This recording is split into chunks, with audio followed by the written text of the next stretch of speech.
അടിമാലി മാർ ബസോലിയോസ് കോളേജിൽ 2022-23 അധ്യയന വർഷത്തെ കോളേജ് ഡേ വിപുലമായ പരിപാടികളോടെ സംഘടിപ്പിച്ചു.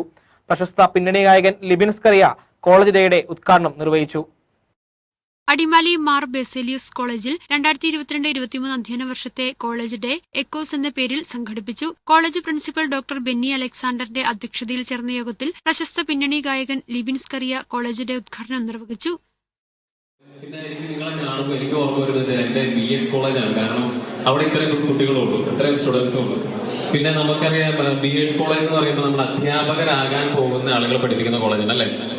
അപ്പോൾ നമുക്ക് എന്താ വിചാരം, അധ്യാപകർ എന്ന് പറഞ്ഞാൽ നല്ല അടുക്കും ചിട്ടയോടെ, നിങ്ങളുടെ ആരെങ്കിലും ടീച്ചേഴ്സ് BEd പഠിച്ചവരൊക്കെ ഉണ്ടാവും ചിലപ്പോൾ, നല്ല അടുക്കും ചിട്ടയോട് നല്ല എന്താ പറയാ കർക്കശക്കാരായിട്ടുള്ള ആളുകളായിട്ട് വാർത്തെടുക്കുന്ന സ്ഥലമാണ് BEd കോളേജ് എന്നാണ് എല്ലാവരുടെ ധാരണ. പക്ഷെ അങ്ങനെയല്ല, നമുക്ക് എന്ത് തോന്നിവാസവും കാണിക്കാൻ പറ്റുന്ന അല്ലെങ്കിൽ എന്ത് രീതിയിൽ വേണം പഠിച്ചിറങ്ങി പോരാൻ പറ്റുന്ന ഒരു സ്ഥലമാണ് BEd കോളേജ്. ചടങ്ങിൽ university union councillor Ananthu Shindo സ്വാഗതവും chairman Basil Joshy, staff adviser Minimol A എന്നിവർ ആശംസകൾ അർപ്പിച്ച് സംസാരിച്ചു. General secretary Basil Biju union റിപ്പോർട്ടും വൈസ് ചെയർപേഴ്സൺ ഐശ്വര്യ സജി കൃതജ്ഞതയർപ്പിച്ച് സംസാരിച്ചു. കോളേജിലെ വിവിധ കായിക മത്സരങ്ങളിലും പഠനത്തിലും മികച്ച പ്രകടനം കാഴ്ചവെച്ച കുട്ടികൾക്കുള്ള സമ്മാനദാനവും നടന്നു. തുടർന്ന് പിന്നണി ഗായകൻ ലിബിൻ സ്കറിയയുടെ സംഗീത വിരുന്നും കുട്ടികളുടെ വിവിധ കലാപരിപാടികളും അരങ്ങേറി.